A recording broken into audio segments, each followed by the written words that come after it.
I'm Player Dez. For those of you that don't know, I'm Santa Claus, and we're here to give you some toy investing tips. Let's get right to it.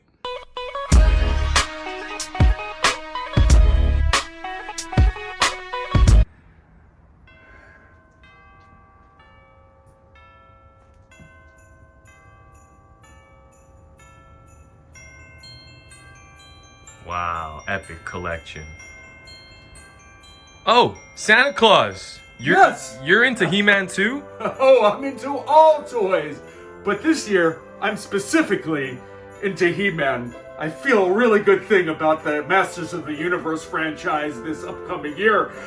But that's just me. I'm not all-knowing, I'm just Santa Claus. Ho, ho, ho, ho. Well, we have a lot in common because I'm really into the MOTUC line and I'm learning so much. So, maybe you have some toy collecting tips for me.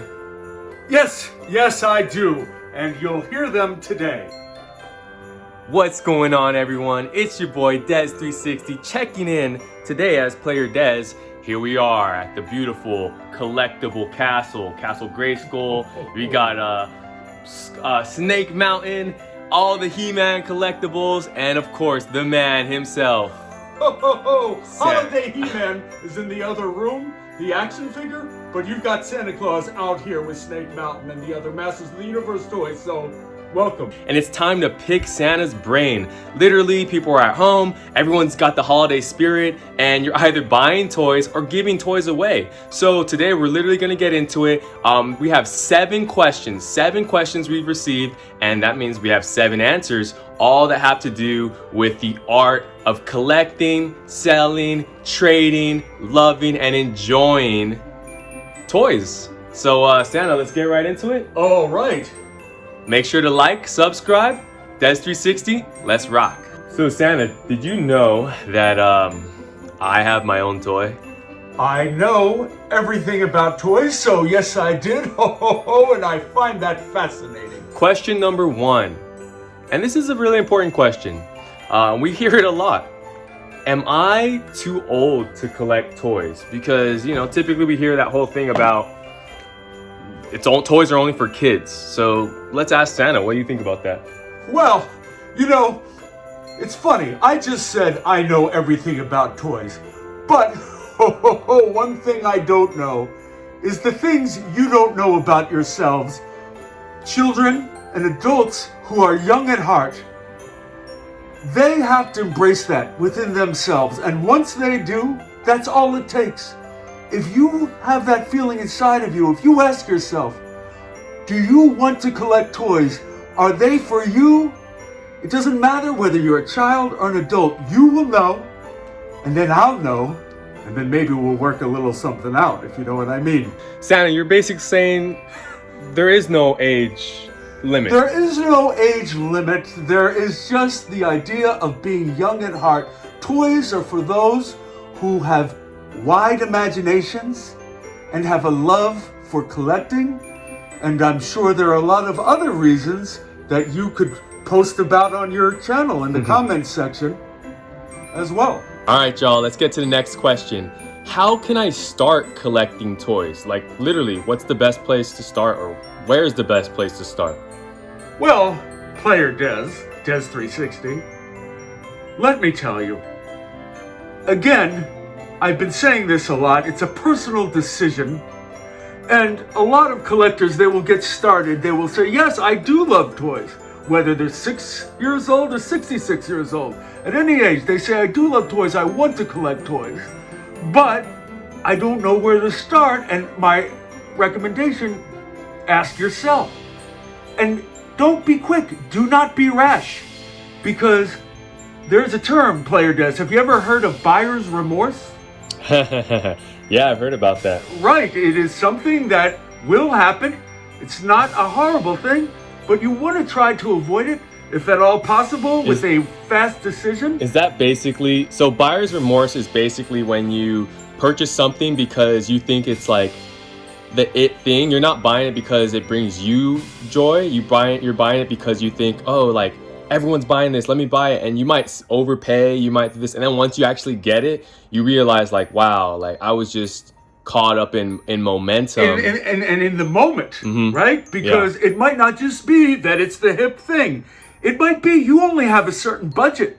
We have to watch our money, our spending. We may make some mistakes, but impulse buys, they might get you into some trouble. Whether you think it's something hip, or maybe you just think it's something you really want, but you haven't given it that much thought. So that's why I say when you ask yourself, do not be rash, do not make a quick decision, and you'll be fine.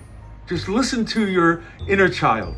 So basically, if I want to start collecting, right, and I'll use He-Man analogy, right?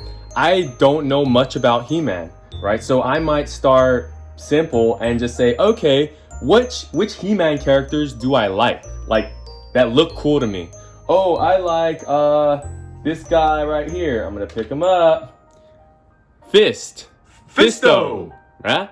I like Fisto because he has a big fist and he would punch you. No, but let's just say I like him. He looks cool. He has a cool sword as well. So maybe I'll start by collecting Fistos or learning about Fisto, and then from there, then I can move on to the next It's a starting point. Yeah. You know, you have to take that first step in anything. And we're talking about starting to collect toys. That's a first step. And then you decide, maybe I like Merman better than I like Fisto. And you start from there and you'll find your way. Hopefully you're enjoying this video. If you are, make sure to like, subscribe, comment, and share. Also turn on the bell for notifications. So let's get right back to it. So this next question is a sensitive topic, but it's something that we want to discuss, and why not do it while you're here? The man himself. Yes. That makes the toys and delivers the toys and spends time with the elves. The art or maybe the drama, but behind reselling. You know, there's a huge market out there and a lot of people get into reselling toys, collectible items for their own financial benefit, but also, you know, for other reasons. So maybe you could just shed some light on that. Is reselling a bad thing? Is it a good thing? What are the pros and cons associated with it? Well, that is a very good question. And I think, Player Des, it all comes down to one thing: respect to the toy community online. If you are addressed from another person in the toy community about your selling practices, you have to take it with a grain of salt and understand that you're going to be getting these questions, and that to facilitate a more joyful attitude within the collector community, you should be as polite and as understanding as you can. Now, the reason why I say that is the only major thing to keep in mind is because the bottom line is, whether the toys are sold from a Target, who I love, just like I love the toy seller at home. I love everybody involved with toys. If it's from Target or Walmart, it's the same thing as somebody at home. And why is that? It's the one thing I have in common with those places, is that I don't make any money. I'm Santa Claus. I give away toys because I want children to be happy. And that is going to be the ultimate place where those toys go. They are going to somebody who will be happy. So if you're just respectful, if you are caring about others in the toy community who are angry with you, maybe you sold something for too much money, they say, or maybe you bought too many items, you have to hear them out and you have to give respect, because that same joy that somebody gets from whether they're 666 or 6 years old or 7 or 776 years old, that same joy, they want to feel that while they're hunting for toys, while they're buying toys, while they're collecting toys, while they're also investing in toys maybe. It's all supposed to be one happy, joyful family with that same joy that a young child gets on Christmas morning when he finds toys under the tree. Got it. So, you mentioned toy hunting. Let's use a scenario. Let's say I go to my local Target or local Walmart or store, and I'm looking for Pokemon cards, right? Yes. And Shouts out to Pokemon. And let's say I find it. They actually have them. They have the brand new release and they have 20 of these boxes, right? Now, basically what Santa's saying is, hey, if I were to go in there and say, I'll take all 20, I might end up on the naughty list. But let's say, Santa, what if I say I'm going to take 2 out of these 20 so that I can have 1 to enjoy, and then I can list the other one and potentially resell it. And if I make a little profit, then it can pay for the one that I actually have and get to enjoy. Is that a scenario? And yes, very much. And Player Des, if you were the person online that was talking to the people who criticize those that buy to invest, I guarantee you that 9 times out of 10, the things you just said, that they will respect you and they will not be angry with you because you gave them a very sensible answer with a very kind way that you behaved by only buying 2 of them. And this is something where you want to collect toys, you don't have all the money, so why not sell toys to be able to collect toys? I think a lot of collectors do that. So Santa, this next question kind of alludes to something you briefly spoke about earlier. Ho ho. But going back to what should I buy? What toys should I invest in? Meaning, do I invest in everything I like? Should I invest in certain things I like? I mean, let's get deeper into it. If you can tell us more about what toys should I invest in? Well, to go back to what we were talking about, and there's a relation to that in that it's the young at heart. So, I don't want to share the age he's a lot older than he looks, ladies and gentlemen. He's very youthful looking. Eat your veggies. Idea, right? Eat your veggies, everyone. But remember back to that long time ago, when you were a child, and can you give an example? Because I know what you ordered back then during Christmas. But can you tell the audience when you were 6 years old, 7 years old, when you were young, actually young in body as well as heart, what was the kind of thing? Yeah, I'll give you guys a couple examples.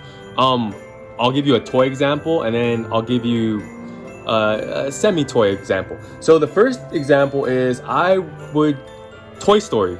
I loved the movie Toy Story, and it gave me a feeling inside, right? And when I left after watching the movie, like, I still wanted to channel that energy and that fun and enjoyment, and I fell in love with the characters. So when Christmas came around, I wanted all the Toy Stories. I wanted the Buzz Lightyear, I wanted the Mikey, I wanted everything that I could kind of get my hands on, Mr. Potato Head. And that's really see, it's all coming back to you, right? Oh yeah, and it's a wonderful feeling. Such a great feeling. Yes, it's funny. So that is a good way. That's your compass to you out there. Yeah. Did you hear, Player Des? Think in that mindset and you'll find it. And I'll even add one more example. And I'll do a video on this in the future. So Santa, you know this. Yes, but I'm sure if it has to do with toys. I love skateboarding. Oh, yes. Some people consider skateboarding Shout out a toy. to Tony Hawk. Yes. So I literally, and I just skateboard for fun. I'm not trying to go pro in skateboarding like I went pro in basketball. I do it for fun, and it brings me back to my childhood. It brings me back to spending hours outside, it is like beyond the skateboard. It was like having the skateboard, being outside, having the music going, challenging myself, trying to learn a new trick. And every year, I still collect skateboards, Santa. I still collect skateboards. I know.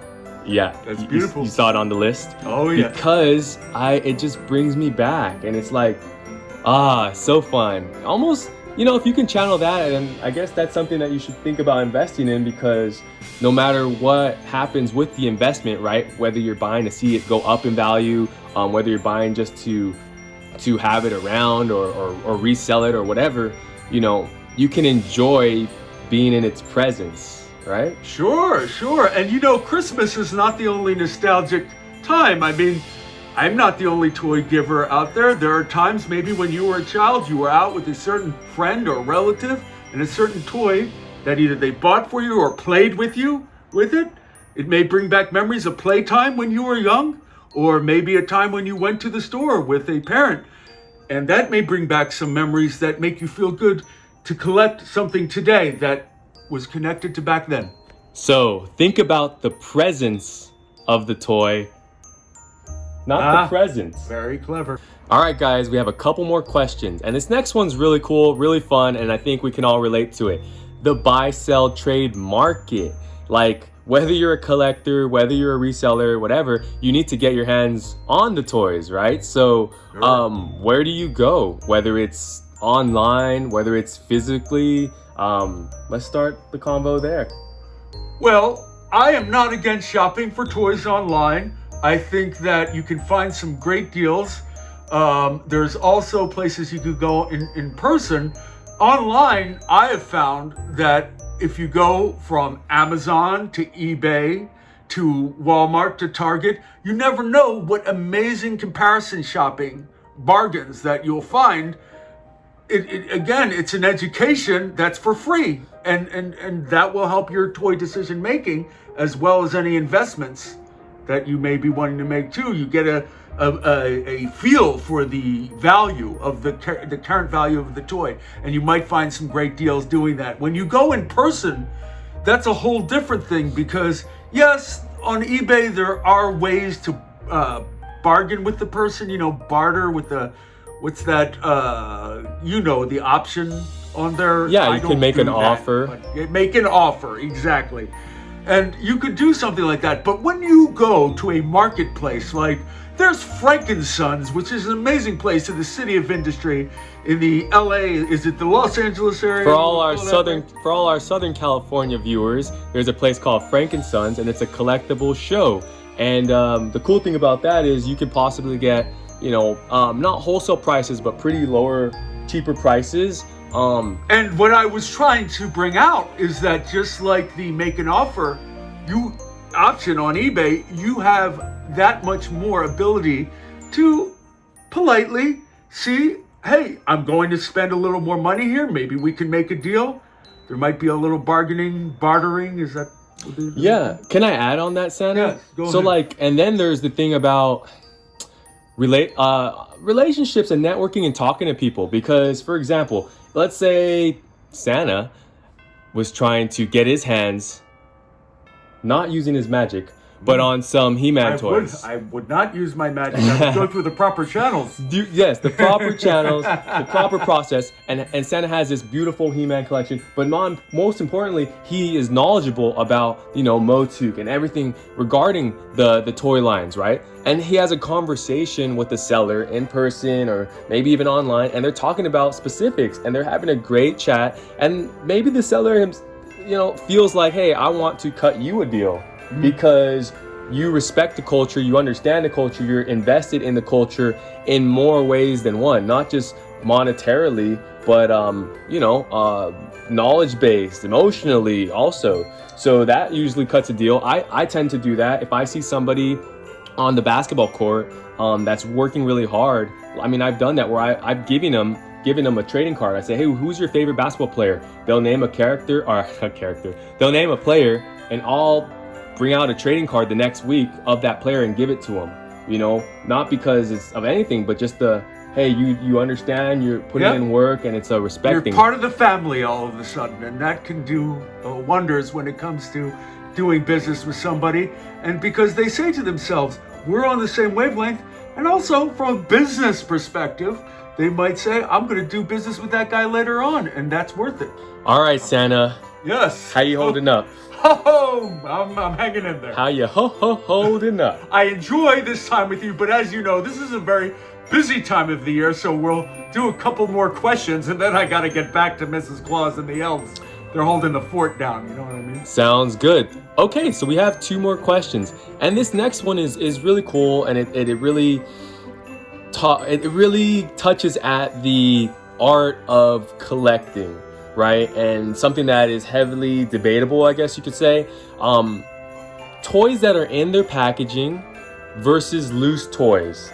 Now, Santa, we're literally around so many loose toys right now. I don't even see any packaging around. But there are also collectors who you walk in and everything is in packaging, right? Is there a right or wrong way? And just shed some light about that. I think that's cool that there's diversity within the community. Oh, yes. my gut instinct for myself, I like to have fun. I like to set up toys and just let my imagination run wild. That's just me, though. There's a lot of people who they do not have that instinct in them. Their instinct is to say, I have certain nostalgia, I have certain memories associated to being in a toy store. And so when they're in the toy store, the packaging is there. Or they may say, I have a certain, like you can't see it here, but I have a certain part of my North Pole estate that is just packaged toys. And why? Because I believe in the history of toys and the posterity of that history and bringing it to the next generation. You have a saying, the flame, what is that, holder? The Flame keeper, flame keeper, Santa. exactly, right. So you pass it down to people, and how do you do that? You keep those packages. They're a part of the history, and that's a great reason to collect as well. Like I said, personally, I will set things up, and that's okay too. And one thing I'd like to point out before we close out on this question is that as for the investors out there, it's kind of interesting how in 2020, going into 2021, that the toy industry is nothing like that it was 5, 10, 20 years ago because of the rise of online adult collectible toys that as investments, whether you keep them in the package or out of the package, the margin of the cost at the time, the value of a toy seems to stay a lot closer than it was 5, 10, 20, 50 years ago when something would come out. As soon as you took it out of the package, it would decrease a lot in value. I'm not saying this is going to go on forever, but for now, at this dawn of online adult collectibles that you would call, all of these toys that you see right here were never available at retail. So that's what I mean by adult collectible toys, only online and made for the adult collect. You can play with these toys. You can give them to a 5-year-old child to play with the toys. But they're a little higher priced, but their value seems to always, again, this is only in 2020. I do not know how this will be going into the future. They seem to retain their value, and even taking them out of the package, the margin is a lot less of losing value once they're out of the package. Ladies and gentlemen, our final question, bringing it all together, and I want to give a special shout out and thanks to the man himself, Santa Claus. It's my pleasure, Player Des. Hey, I mean, you got a lot of work to do, yes. But you made some time, and we really appreciate it. So let's round it off with this last final question. Are toys a good investment? Well, I believe the best answer to that question is it's whatever you really want to invest in. There is no definitive answer. Of course, I love toys, so I think toys are a great investment. But there's some people out there that we don't want to force them to love toys. If that's not the thing that gets their light burning, then we will not hold anything against them. They're free to do what they want, but they should, I do recommend to those people, find something that does inspire them, that they want to invest into because they are invested in it. Got it. So basically, what do you define as a toy?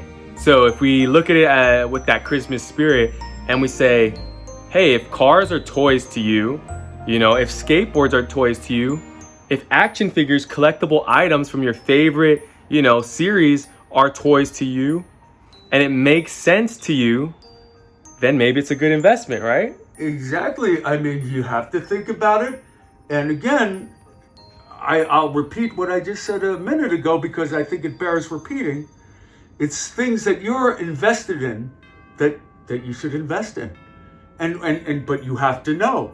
You have to know yourself. You have to ask yourself, do I really care about this particular thing? In this case, toys.